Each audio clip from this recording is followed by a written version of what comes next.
So first off, man, got to start off with asking, how's training camp been going with Deontay? I actually got on a phone call with him like, I don't know, maybe like 2 weeks ago. And, he was talking about old sparring. He's close to like 500 rounds at this point. So, how do you see his body kind of holding up right now, man? Oh, good, man. It was uh this camp we did a few things different concerning getting more rounds in, doing a lot more day one kind of cardio, you can say. And his body had to readapt to those things, and it did. He's been feeling the best he's ever felt, and since the beginning of his career. And even though we're on the second half of his career, this is about to be the funnest time of his career, and it's going to be that because he's in 10 times better shape. He has an open mind. He's willing to create more. And one thing about Deontay, I always tell people, anything that can make him a more of a complete fighter, he's willing to try. He's willing to embrace and listen to. So he come a long ways. Gotcha. Now, I have to ask you, you being a former fighter, you being around fighters, practically your whole life, basically. What I know, fighters always say that, they, I don't know, when they get to a certain age, they don't want to overdo it in terms of like training. They don't want to kill their bodies, sparring and stuff like that. They feel like they know enough. So they're just Right. like, I'm going to save most of that for the actual fight. Do you think that Deontay could be overtraining himself at this point? No, I don't think he can be overtraining himself at all. And that's because to give all credit to Joey Scott, his strength trainer, he's he calculate Deontay how can you say it? The way that they listen to Deontay's body, he knew how to read when Deontay has pushed himself maybe past the limit at times. Um, and he goes by science. He doesn't go by opinions, or he doesn't go by what someone is guessing. He goes by actual facts of body mechanics and science. So when there is times that Deontay may be a tad bit fatigue extra than the time they call for, then Joey know how to take the gas off, then bring the pace back up. So Deontay's body is always fresh, and he's not overtrained. Gotcha. Now, want to move on to the heavyweight scrap that just happened this weekend. Did you see Mm-hmm. Bill Joyce take on Joseph Parker, man? Yes, I did, and I've been telling people for quite some time. I had a couple camps with Joyce. He's nothing like I ever boxed before concerning his engine.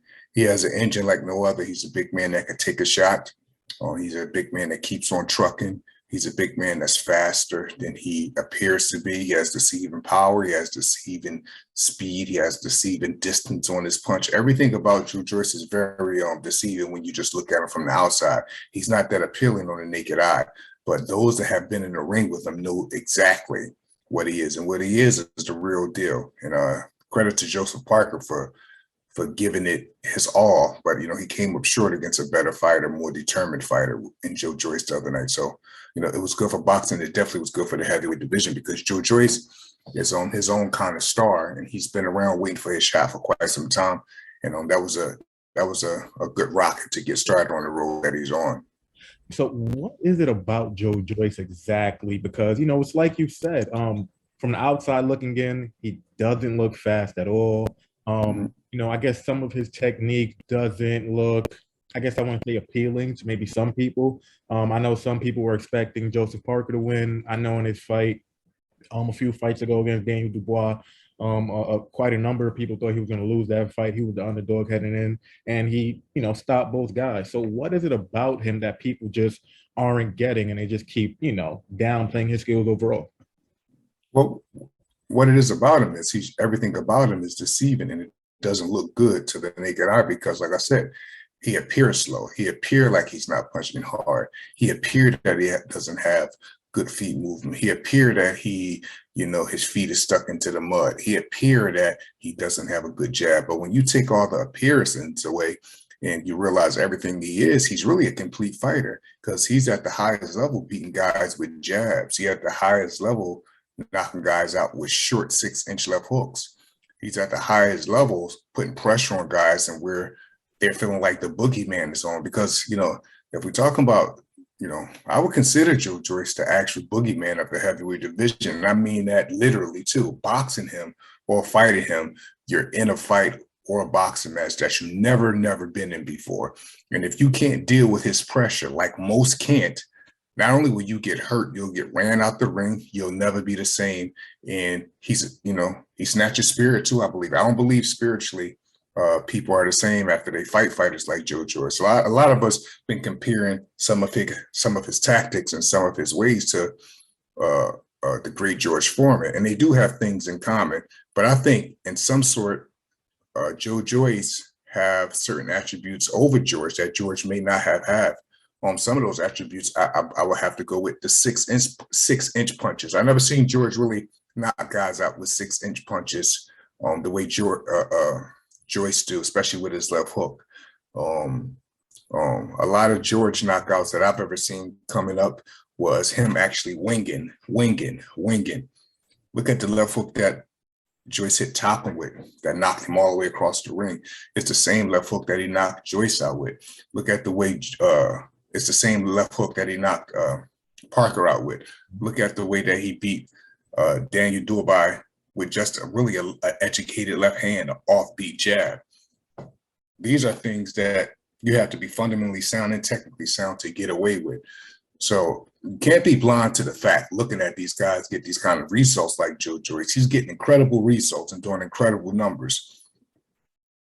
But he's been getting a lot of slack for it before the other night. So I hope people are willing just to face the fact that he's a boogeyman. He can fight. He's a deceiving fighter. Don't go off of what you see. You can't do that with him because everything about him is deceiving. His speed, his power, his distance, his long shot, everything is deceiving about him. Even when someone could hear Joe Joyce talk, even in conversation, and he may not come across that, how can I say, that smooth, or I guess suave. I don't want to say intelligent because he's a very intelligent guy, but he's actually all of those things that you would get out of a regular conversation with somebody up front. Joe Joyce is all of those things. It's just the way he go about it. Like, you know what I mean? And even in a boxing ring, it's the way that he go about his game plan or the way that he go about his fighting system. But he has all those attributes and he's getting trained by and has great chemistry, in my opinion, with Salas, one of the best trainers in the game that, you know, come from Cuba, proven trainer. And him and Joyce have a great chemistry. So that's been working well for Joe. And, you know, I love to see them together. Gotcha. Now, you know, the big question, as soon as the fight ended, man, a lot of people were saying that, you know, Joyce can really take a shot. Parker was hitting them with some crazy punches throughout the entire fight. But now the question is, do you believe that Joyce can take that same shot from Deontay Wilder and live to tell that tale? The question is, if he could take it, how many of those can he take? Joe Parker never been the biggest puncher. He's never been someone that get knockout artists, but he has enough power to get somebody's respect. But the other night, it seemed that he wasn't getting no respect from Joyce. And that says a lot about Joe Joyce's chin. So to get back to Joyce and Deontay, the question is, how many can he take? I don't know, that's a different type of power. Deontay's a totally different man. It'd be interesting just to see, for the sake of Joe Joyce's chin, it would be interesting just to see how many can he take. But I will say this, the kind of power Deontay have is not meant for no one to continue to take over and over and over and over. And not am I just saying that, but his opponents say that. Fury says that.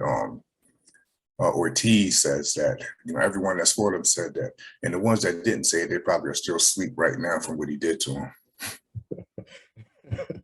him.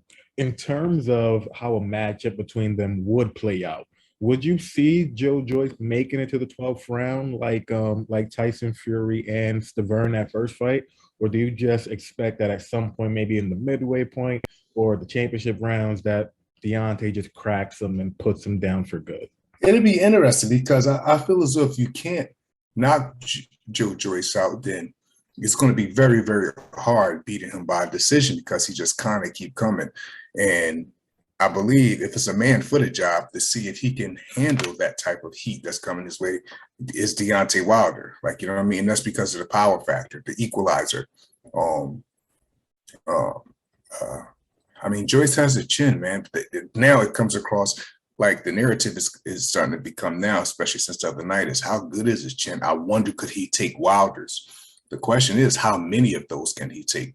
If he's able to stand up to the power, then that'll make the fight more interesting. But if he's not, and the power is something he never felt before, he have a bad reaction from it, then he'll get out of there just like everyone else did. You know, Joe Joyce is a hell of a fighter, though, man. He's a bad night for anyone. He'll give anyone a run for their money, anyone. And if you can't knock him out, God be with you. If you can't make him respect you, God be with you, because it's going to be something that you've never felt before. And I'm talking about the pressure. Like even when he's not punching guys, he's putting mental pressure on them. He's putting presence pressure on them. He's always in their face. Even when they think they're out of range, he's in the ear at them. Like, you know, he's just a headache, man. You know, he's a real headache. You know, I boxed him. He was a headache to box a lot. He's not a nice man at all, especially in the ring. He's a mean guy. In your honest opinion, because obviously if Deontay ends up picking up the win against Robert Helenius, you know, it looks like all signs are pointing to him fighting against Andy Ruiz. Would you consider Joe Joyce a more difficult fight for Deontay than Andy Ruiz? 10 times. Joe Joyce is a much more bigger threat to any. Joe Joyce is a big threat for anyone, not just. Like, it's not even about him and Ruiz. To me, him and Ruiz is not even in the same category. I put Joe Joyce above Ruiz. Definitely, that's a tougher fight. That's a much more suitable opponent, a tougher fight for us than Andy Ruiz. Joe's a big man, number one. He has the height. Two, he's deceiving. Deceiving is everything, man, because someone can appear one way when you box, when you see him, and then when you get in the ring, it's a totally different thing. There's so many guys. I'm training one, Deontay Wilder. People look at him outside the ring, even some of his past opponents. And when they get in here, they realize it's different. The speed is more rapid. The power it wasn't a hype job. He's farther than it seems like he is.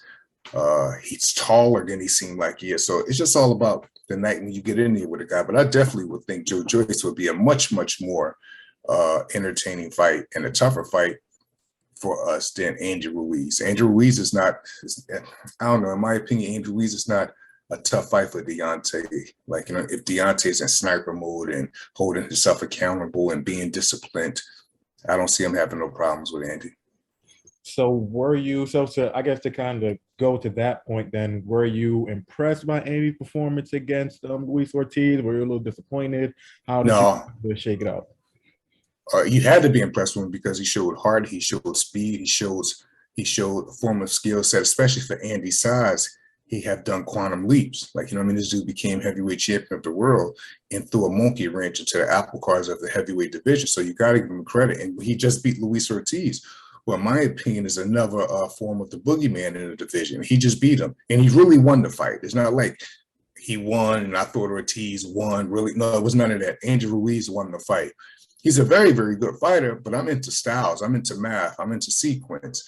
And stylistically, I just don't see a well-alert sniper, good decision-making Deontay Wilder having any kind of trouble with someone with the stature of Andrew Ruiz.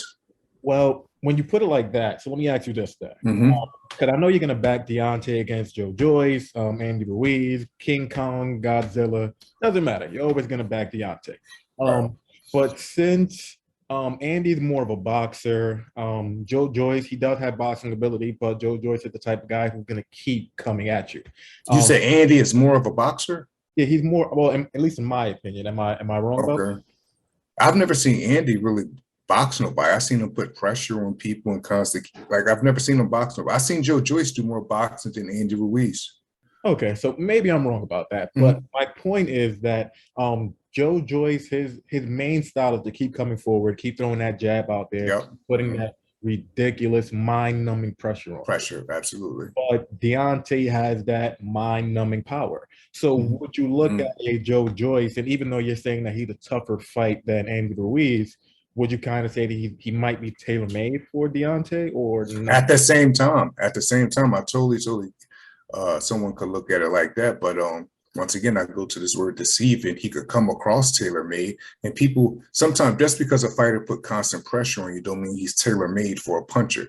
It depends on the line that he's coming in when he's come forward. Joe Joyce doesn't really come forward to tall men with his hands under his chin. He comes to tall men moving his head like a boogeyman, and actually gets to you. So he's not coming exactly straight to you. He's giving you a target to catch up with, and then if you miss, he make guys pay. So yeah, but either way, he's coming forward. So anyone that's coming forward is putting themselves at risk to be hit. And when you're putting yourself at risk to be hit by Deontay Wilder, you're putting yourself in a position to be knocked out. Gotcha. Now, would love to get your breakdown of how would you see Joyce faring against a Tyson Fury? The vulnerable Tyson Fury of today's time, I think Joyce will have a great chance at beating him. The Tyson Fury that Deontay fought the very first time, I don't think Joyce could beat that Tyson Fury. The moving, the agile, the rolling the shoulders, the triple jabs, the feints all over the place, the jittery Tyson Fury. I think that would give Joyce problems, but I don't think a vulnerable Tyson Fury now, I think that would be a better match for Joyce to have a lot of success against. Would you pick Tyson Fury to win right now against Joe, or do you think Joyce could actually, usurp Tyson and win that title? I think right now, from the way the momentum look, you probably would have to favor Fury, but right under that, Joyce is not too far from being the pick of that fight. He's not too far. Like, you know what I mean? For the sake of momentum, for the sake of opponent selection, for the sake of real accomplishment, you have to go with Tyson Fury. And it's not like he's been out the game for so long. So he's still active. He's still training. So you would have to give the edge to Tyson Fury. But like I said, Joyce is not too far from that. If I was a betting man, though, it would only be smart to go towards Tyson Fury because his activity, his accomplishments. When I say his accomplishments, I mean the suitable wins he has gotten recently over suitable opponents. And he has a chin. He's fast. He got good reflexes. He's big. So he has all the problems to even give someone like Joyce trouble as well. But Joyce also has an engine and a machine that could take a good shot and continue to keep on coming. And if Tyson Fury can't knock him out, then today's Tyson Fury, to me, he doesn't have that fast, twitchy speed, elusiveness no more. That'll be a lot for him to deal with coming from Joyce. So it'll be interesting to see. Gotcha. Now, if we're talking about Tyson Fury, automatically we have to switch course and start talking about Usyk. Yeah. I'm pretty sure that Usyk did fight against Joyce in the amateur. Right. Picked up the win against him. Very long time ago, though, more than 10 years ago. So, things change. But who would you favor in that matchup? Joyce and Alexander Usyk? Joyce and Alexander Usyk. Oh, man, that's very, very tough fight right now for Usyk, I believe, because very tough. I'm a firm believer that Joyce give anyone problems. I mean, absolutely anyone. And that right there, I personally believe, a lot of people believe that Joyce and Fury, Joyce and Wilder, Joyce and this. I believe Joyce and Alexander Usyk is a very on edge, fan friendly fight, big time, because Usyk, he's a slick boxer. He uses distance well with his feet, but he also gives you vulnerable moments when you can catch up to him and put hands on him and possibly hurt him. You can't really afford to get away with doing that with someone like Joyce, because if you let him hit you with 2, he'll hit you with 3, 4, and 5, 6, and continue to come. But then he'll have to catch up with Usyk and really be able to put his hands on him the way that he won. See, a lot of those guys that Joyce have fought recently, they go into contentment mode and they get so discouraged by Joe's pressure that he puts them in the mix where they'll just rather have their hands up, catch. But while you catching with someone like Joyce, he's banging your arms, he's banging your hips, he's hitting you around the ear, he's hitting you low. He's a mean man inside the ring. He really doesn't play the silent agreement game. He's not there to have one hand free and not use it. He's not there to he's very, very physical. That's a 50-50 fight, man. That's a 50-50 fight. And I keep saying these close quarter things when it comes to Joyce, because that's just what I think of him. He's that deceivingly good to me that he'll give any heavyweight in the world a good run for their money. And if you don't have an equalizer to knock him out or get major respect from him, I really believe he beats you. Granted, but can't let you go. Can't give it to me. Hook. Right. Right. It was a great breakdown. But who would you take? Usyk and Joyce.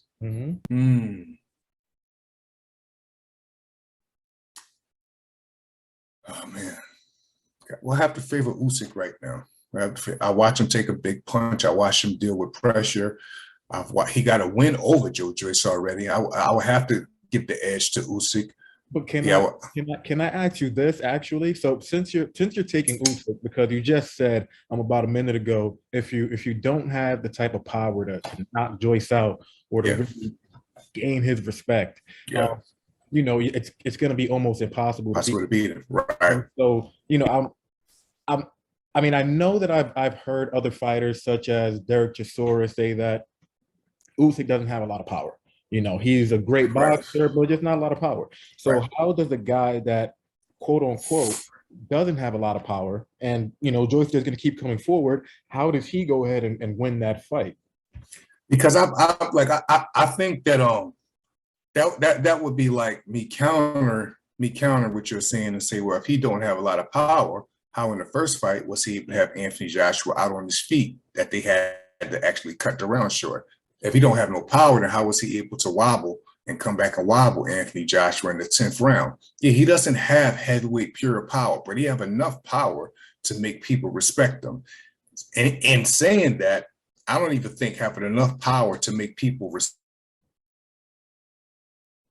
him is enough to keep Joe Joyce off. Being so the fact he's a 10-dimensional fighter, he just doesn't depend on a lack thereof of power. He can beat someone with his ring generalship. He could beat someone with his speed. He could beat someone with his intelligence. He could go Willie Pep style and just use other tools in his toolbox to find a way to win. And that's what he's good at doing. Usyk is good at finding, not good. He's great at finding a way to win, regardless of the style, regardless of the height, regardless of the statue, like any of that. He finds a way to win. So I think the fact that he have numerous things that he could do pretty well, yeah, he may don't have that one punch knockout thing that I was saying that you need to beat a Joyce, but he have a bunch of other things that can offset Joe Joyce, and then Joe Joyce will have to deal with that, because I still haven't seen Joe Joyce fight no one with the caliber skill set as a Usyk in the pro since he turned pro. And since he fought Usyk got a decision over him when they was in the what's that tournament called? I forgot the work to, you know what I'm talking about. I forgot the name of it though. Something like that. I know. Yeah, something like that. So yeah, Usyk doesn't have the power to do it, but he has so many other things that can offset not just Joe Joyce, but any heavyweight in the world. Gotcha. Now, I know I've spoken to you before, and I know that you said that you believe that Usyk would beat Tyson Fury. How exactly would a matchup between Usyk and Deontay play out? Because Usyk just came out recently. He was saying that he would love to fight Tyson Fury. Well, initially he was saying I wanted Tyson Fury, and that was it. And then he kind of changed his tone. All right, if I don't get Tyson Fury, I would love to fight Deontay Wilder. Right. So, that could be a possible fight for you guys if you beat Helenius, if you guys possibly fight Ruiz, if you guys possibly win that. I know what that's like thinking a little bit more down the line, but, would that be the most difficult fight for Deontay? Usyk? Yeah. Yeah. I'm gonna say a comparison that I don't want people to get like insulted or flabbergasted by this, but when Deontay fought Arthur Spilka and Usyk is not the same guy.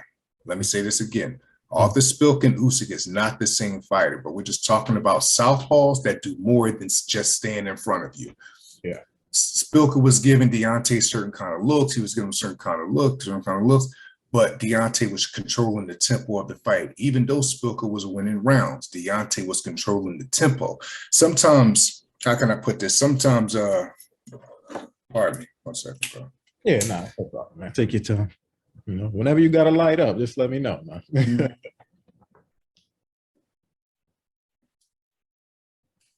Sometimes it's not about who's winning the rounds. It is coming from, you can say, a technical standpoint, it's about who's winning the rounds, but sometimes it's really about who's controlling the tempo of the fight. Spilka and Deontay, at times Spilka was winning rounds, but at times it was looking like it just was a matter of time before Deontay. You get what I'm saying? There's a difference. So when you put Usyk and Deontay together, I totally believe that, yeah, there will be rounds Usyk will be winning or rounds he will win. But then there will come a time where he'll get caught, because one thing that you got to love about Usyk is, even though he boxes, he doesn't be in flight. He's not a runner. He gives you opportunity to hit him. And just going off of that, him being a southpaw, that give you opportunity to hit him. He got 12 rounds to be in the ring with Deontay. I've never seen Alexander Usyk go through a 10, 12 round fight without getting hit. No fighter. How he would deal with what he get hit with would determine how the fight will go. I just don't see, my personal belief is, I don't think no one can beat Alexander Usyk in a decision. I just don't. I mean, a fair flat, I'll just beat him by unanimous decision. I think you have to have an equalizer to beat him. I think the only reason that he beat Joe Joyce at that time years ago when he did beat him, because Joe Joyce didn't have an equalizer, and Usyk was able to just box, still move, still box, pop shot, still. Over the time of, and then even in that fight, some even was saying that was a great fight because Usyk got hit. You notice how I keep saying he's vulnerable. He gets hit. He got hit against Wilder. All Deontay really need, he's a smaller heavyweight. He doesn't have all that weight like Tyson Fury had to withstand that type of Deontay power.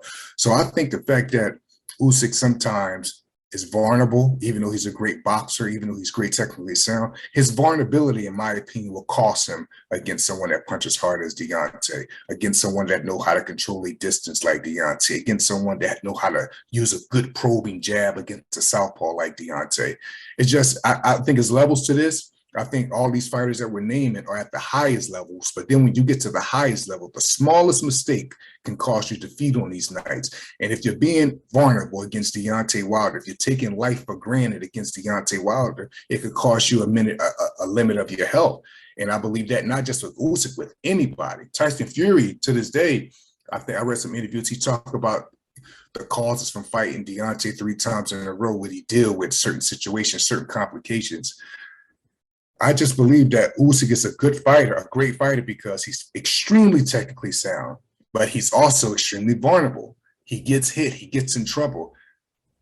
That's enough for me to believe Deontay has more than a chance to not just beat him, but to knock him out. Would you see that? Would you see Deontay getting the stoppage win, midway point, championship round, fairly early? That's a good question. I think it would be midway, possibly championship round, because Usyk is not the fighter that take things for granted early on. He started taking his chances later on in the fight. And when he starts taking his chances, he put himself at risk. And if you put yourself at risk against Deontay and you're a smaller man, I think it just could cost you. I think it could cost you big time, especially when if Deontay is in sniper mode and he's looking and he's alert and he's moving like a cat and he's setting you up. And when he's in that zone, he's unbeatable. He's unbeatable. Now, I have to ask you about that, because Deontay was considered, one of the great American heavyweights of, the past few decades or so. He was a long reigning champion, 10 title defenses. So, he obviously made his name.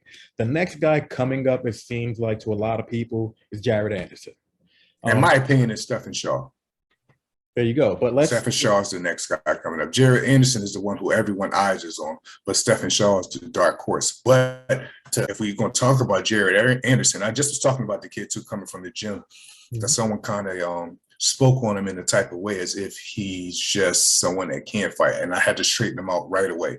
He's not just an okay fighter. No, he's a very, very good fighter. I can call him great. He's a very, very good fighter. But he's someone else also. He's a very, very good fighter, great fighter, because he put himself in vulnerability at times to actually be hit. These guys, and now that we're speaking on it, I'm noticing that the heavyweight division really is on fire, because we don't really have none of these guys are not afraid to get hit.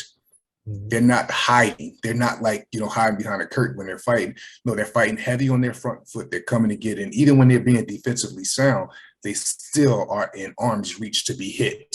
They just started. Jared Anderson is one of those guys that I watched him fight a few times, and I watch him get hit by guys in between punches that possibly may not be that good.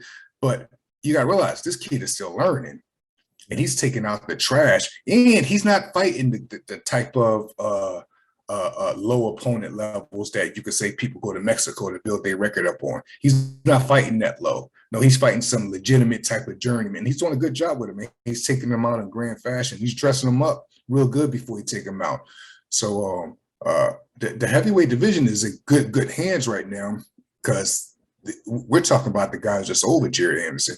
But as far as those guys that's right there where he's at, the Stephen Shaws, the Jared Andersons, and all of those guys, like, and then you still have the likes of Gerald Washington, the Gerald Washingtons, and Charles Martin is still getting good wins. So those are the kind of fights that Jared Anderson is getting ready to start taking on now.